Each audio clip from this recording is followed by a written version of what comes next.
आज जब बुलडोजर की जरूरत है ना, बाबा बिल में घुसे हैं। बाबा कहाँ है? मैं तो खुद चाहती हूँ मैं लखनऊ में जाके उनको गाली दूं, वो सुने मेरी ये बात उनके तक पहुंचे, मेरी ये बात उनके तक पहुंचे और वो ये सुने कि एक लड़की क्या कह रही है। 5 बहनों में अकेला भाई था, 5 बहन में अकेला भाई था। पत्थर जैसा कलेजा किए हैं हम क्या झेल रहे बताइए। आपकी बहन की गोद में आपका सिर चला जाएगा, आपकी बहन के ऊपर क्या बीतेगी बताइए। हम तो उसको खाने के लिए बुलाने गए थे ना, हमको नहीं पता था ये लोग खा गए उसको। इतनी दूरी पे खड़ा था, ऐसे धड़ गिरा, ऐसे सिर गिरा, ऐसे सिर गिरा मेरे सामने। क्या बीत रही है हमारे ऊपर। मेरे पापा तो एकदम अकेले हो गए यार, बुढ़ापे की लाठी छिन गई उनकी। बहरहाल सब बहनों की तो शादी हो गई ना, हम 2 बहनें किसके सहारे हैं। हम खुद के लिए लड़े, खुद को आश्वासन दे कि हम जीवित हैं, या भाई को न्याय दिलाए, या माँ बाप को संभाले, या ये छोड़ के हम चले जाएं कि ले लो, आके ले लो सब लोग। नमस्कार, आप देख रहे हैं प्रतापगढ़ न्यूज दुर्गागंज। हमें रामकैलाश यादव। आप सुन सकते हैं कि एक बहन का दुख दर्द कितना पीड़ादायक है कि उसी के सामने उसके भाई का सिर तलवार से कलम कर दिया जाता है। यही वो अनुराग यादव जी का घर है और इनके बहन का नाम है स्वाति। अभी पूरा परिवार बहुत दुखी है और बहुत ही बिल्कुल टूट चुका है। अभी सिर्फ इन्हें संभालने की ज़रूरत है। जल्द से जल्द जो अपराधी हैं उनके ऊपर कोई ठोस कार्रवाई करना बहुत ज़रूरी है। अगर ठोस कार्रवाई नहीं हुआ तो समझ लीजिए कि ये अपराध रुकने वाला नहीं है। यही वो मकान है, यही वो जगह है उस अपराधी का जो जबरन अनुराग के पिताजी का पहले यहाँ कब्जा था, ऐसा बताया गया ग्रामीणों द्वारा, प्रधान द्वारा।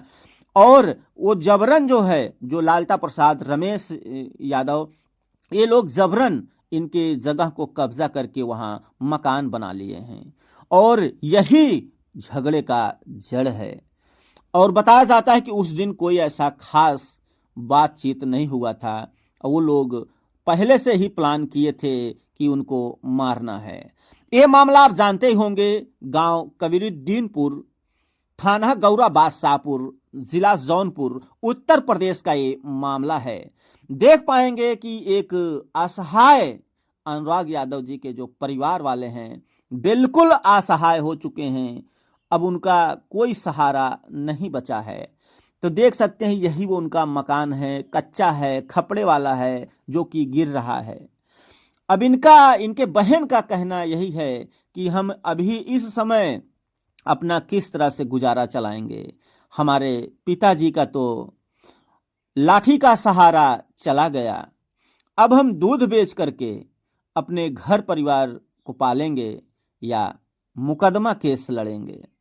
तो योगी सरकार से विनम्र निवेदन है कि ऐसे लोगों पर कोई ठोस कार्रवाई होनी चाहिए और जो अपराधी का मकान बना है अवैध तरीके से, वो भी सरकारी जमीन पर, गांव वालों की और प्रधान से लेकर और जो पीड़ित परिवार हैं उन लोगों की मांग है कि उसके घर पर जल्द से जल्द बुलडोजर चलना चाहिए और उसका घर धाराशाही होना चाहिए।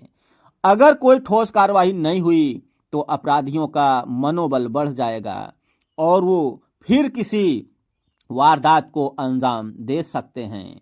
और इन्हें जितना कठोर से कठोर हो सके उतना कठोर सजा मिलनी चाहिए और इन पीड़ित परिवार वालों को न्याय मिलना चाहिए।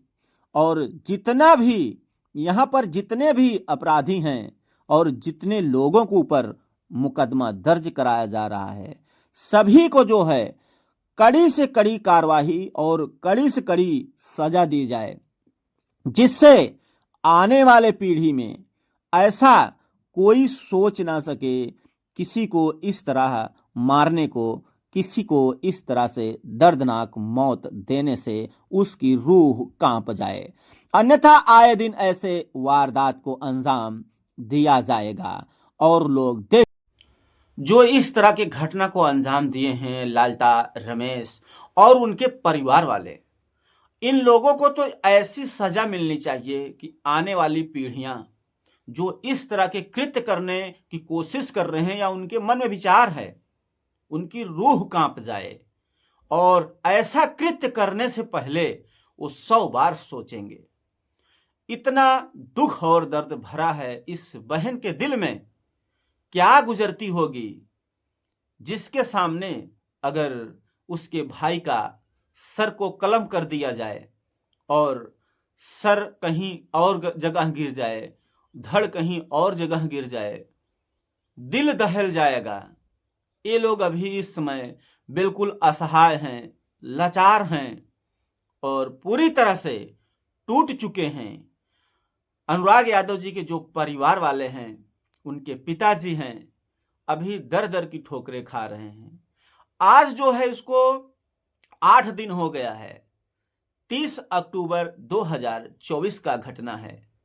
आज जो है 6 नवंबर है, लेकिन अभी तक कोई ठोस कार्यवाही नहीं हुआ, कोई ठोस कदम नहीं उठाए गए। लेकिन सरकार से हम यही निवेदन करता हूं कि जो भी ये अपराधी हैं, इन लोगों को जीवन तक बेल नहीं मिलना चाहिए। इनका जो है जीवन तक कभी भी इन्हें बेल पर छोड़ना भी बहुत खतरे से खाली है। अगर ये बेल पर छूट जाएंगे तो वो ऐसा भी होगा कि गांव वालों को भी परेशान करेंगे, जो पीड़ित परिवार वालों के साथ में खड़ा है उसको परेशान करेंगे, उसके ऊपर भी फर्जी मुकदमा डालेंगे और जो प्रधान जी हैं उनको भी दिक्कत में लोग डाल सकते हैं, फर्जी मुकदमे में फंसा सकते हैं। ऐसा बताया गया, प्रधान जी खुद बताए कि ये जब से आया है, रिटायर होकर कोई उसमें से आया है, वो जब से रिटायर होकर आया है तब से पूरे गांव के ऊपर फर्जी मुकदमा करा दिया है। तो ऐसे कुख्यात अपराधियों को कभी भी बेल नहीं मिलना है और इन्हें उम्र कैद मिलनी चाहिए। जीवन तक जो है इन्हें छोड़ना ही नहीं है। अगर ये छूट जाते हैं तो फिर जो है इसी तरह के वारदात को अंजाम दे सकते हैं, क्योंकि ये कुख्यात अपराधी हैं। ऐसे अपराधियों को इतनी कड़ी से कड़ी सजा मिलनी चाहिए कि आने वाली पीढ़ियां की रूह कांप जाए। अगर इस तरह से अगर कोई घटना को अंजाम देना चाहता है या उसके मन में ऐसा कोई है कि हम किसी को मार देंगे, गोली मार देंगे, गर्दना काट देंगे, तो ऐसे करने से पहले वो 100 बार सोचेगा कि एक लोग गलती किए थे। इस तरह से रमेश जो है, एक अनुराग यादव जो कि ताइक्वांडो के खिलाड़ी थे, उनका सर को कलम कर दिया था, उनको इतनी कड़ी सजा मिली और अगर हम करेंगे तो हमें भी इतनी कड़ी सजा मिलेगी। और जो बात आ रही है कि उसके घर पर बुलडोजर चलाने की, लेकिन हमारा तो मानना यही है कि घर पर बुलडोजर चलाने से बेहतर यही होगा कि जो अवैध कब्जा है, सरकारी जमीन पर कब्जा है, उस जमीन को पीड़ित परिवार वालों के नाम कर दिया जाए, वो जमीन पीड़ित परिवार वालों को दे दिया जाए। ये हमारे हिसाब से सही है। और आप इस पे क्या सोचते हैं कि दे देना चाहिए या जो है बुलडोजर चला देना चाहिए? बुलडोजर चलाने से पीड़ित परिवार वालों को कोई लाभ नहीं होगा, कोई फायदा नहीं होगा।